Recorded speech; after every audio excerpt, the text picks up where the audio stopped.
والدین کی رضا میں اللہ کی رضا ہے اور والدین کی ناراضگی میں اللہ کی ناراضگی ہے. اگر ہمارے والدین ہم سے ناراض ہیں تو سمجھیے اللہ بھی ہم سے ناراض ہے، اور والدین ہمارے راضی ہم سے تو سمجھیے اللہ بھی راضی ہے. کیونکہ آپ کسی پیر کا کتنا بھی پیر دبا لیجیے، آپ کو پیر سے آپ کو جنت نہیں دلا سکتا. جنت ملے گی تو آپ کو والدین کی خدمت سے ملے گی. جب تک آپ والدین کی خدمت نہیں کریں گے تب تک جو ہے آپ جنت نہیں پا سکتے. آپ کو جنت چاہیے تو ماں کے پیر تلے جنت ہے، ماں کی خدمت کریں گے تبھی آپ جنت پا سکتے ہیں.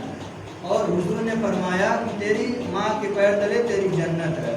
تو حضور نے یہ نہیں فرمایا، حضور نے مطلقاً فرما دیا کہ تیری ماں کے پیر تلے تیری جنت ہے. تو اب کسی کو یہ نہ سمجھے کہ حضور نے یہ نہیں فرمایا کہ تیری ماں نمازی ہے تو تیری جنت تیری ماں کے پیر تلے ہے. تیری ماں روزہ رکھتی ہے، روزے دار ہے، تب تیری جنت جو ہے تیری ماں کے پیر تلے ہے.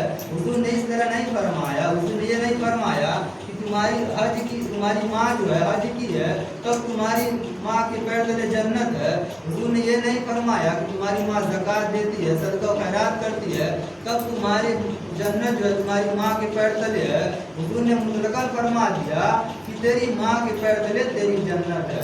تو کوئی خدا نہ خواستہ یہ نہ سمجھے، خدا نہ خواستہ یہ نہ ہو کہ کسی کی ماں مطلب بے نمازی ہو، عبادت نہ کرتی ہو، گنہگار ہو، تو یہ کوئی نہ سمجھے کہ میری ماں گنہگار ہے تو میری جنت میرے ماں کے پیر تلے کیسے ہوگی. میں تو بہت بڑا نمازی ہوں، تہجد گزار ہوں، میں اتنا بڑا عالم ہوں، پیر ہوں. کوئی بھی ہو جب تک وہ اپنی والدہ کی خدمت نہیں کرے گا تب تک وہ جنت نہیں پا سکتا. کوئی یہ نہ سمجھے کہ میری ماں گنہگار ہے، میں اتنا نیک ہوں تو میری جنت جو کیسے میری ماں کے پیر تلے ہوگی. ایسا کوئی ہرگز نہ سوچے. اپنی جو ماں گنہگار بھی ہو، والدین گنہگار بھی ہو، تب بھی جو ہے آپ کی جنت جو آپ کی ماں کے پیر تلے ہے. اور آپ اگر گنہگار ماں کی خدمت جو آپ نہیں کریں گے تو دوزخ میں ڈالے جائیں گے. تو کچھ جو بدعقیدے ہیں، جو ہماری مائیں ہیں، حضرت عائشہ صدیقہ رضی اللہ تعالیٰ عنہ، وہ پوری جتنے مومن ہیں سب کی مائیں ہیں، ان کے بارے میں لوگ کچھ گستاخی کرتے ہیں. تو بتائیے جب گنہگار ماں کی جب کوئی خدمت نہ کرے تو دوزخ میں جائے گا، انہیں ناراض کرے گا. تو جو لوگ کچھ بدعقیدے جو ہیں، ہماری مائیں جو ہیں حضرت عائشہ صدیقہ رضی اللہ تعالیٰ عنہ، ان کی جو گستاخیاں کرتے ہیں وہ لوگ، تو سوچیے وہ لوگ کیسے جنت میں جائیں گے. بلکہ وہ لوگ کتنی عبادت گزار تھی، نیک تھی، کتنی ان سے تو کوئی گناہ ہی نہیں ہوا تھا. تو ان کی جو لوگ گستاخی کرتے ہیں، بدعقیدے ہیں، تو بتائیے وہ لوگ کیسے جنت میں جا سکتے ہیں. تو ہمیں ایسا کبھی ہرگز نہیں سوچنا چاہیے کہ ہماری والدین گنہگار ہے تب ہماری جنت تبھی ان کے پیر تلے ہے. تو ہمیں والدین کی خدمت کرنی چاہیے. ایک شخص اور حضور کی بارگاہ میں حاضر ہوا، کہنے لگا یا رسول اللہ، میرا بیٹا جو ہے اپنی چیزوں کو ہاتھ نہیں لگانے دیتا.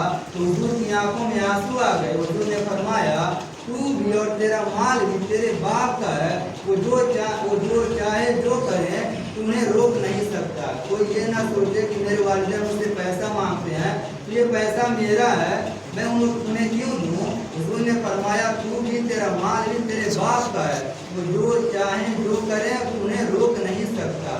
تو کوئی یہ نہ سمجھے میرا پیسہ ہے، میرے والد مجھ سے مانگتے میں انہیں کیوں دوں. آپ بھی اور آپ کا مال جو ہے حضور نے فرمایا وہ تیرے باپ ہی کا ہے، وہ جو چاہیں کرے انہیں روک نہیں سکتا. ایک 9 سال کا لڑکا تھا، وہ اپنے ابو سے کہنے لگا، ایک دیوار پر کوا بیٹھا ہوا تھا، تو بچہ جو تھا کہنے لگا ابو وہ کون سا پرندہ ہے. تو باپ کہنے لگا بیٹے وہ کوا ہے. پھر بیٹا کہنے لگا ابو وہ کون سا وہ پرندہ جو ہے کوا ہے. تو باپ کہنے لگا ہاں بیٹا وہ کوا ہے. اسی طرح بچے نے 100 مرتبہ سوال کیا ابو جو پرندہ بیٹھا ہے وہ کوا ہے. تو باپ محبت سے کہا ہاں بیٹا وہ کوا ہے. اور باپ نے 100 مرتبہ لکھ لیا تھا کہ میرے بیٹے نے بچپن مجھ سے 100 مرتبہ سوال کیا تھا، میں نے 100 مرتبہ محبت سے جواب دیا. تو جب زمانہ گزر گیا، جو بچہ تھا وہ جوان ہو گیا اور جو باپ تھا وہ بوڑھا ہو گیا. تو اتفاق سے وہی پرندہ جو ہے بیٹھا ہوا تھا. تو باپ اپنے بیٹے سے کہتا ہے بیٹے وہ پرندہ کوا ہے. تو بیٹا کہتا ہاں ابو وہ کوا ہے. پھر باپ کہتا ہے ابو وہ کوا ہے. تو بیٹا ناراض ہو جاتا ہے 2 ہی مرتبہ میں، کہتا ابو آپ کہاں کہہ رہے ہیں، بار بار میں آپ سے کہہ رہا ہوں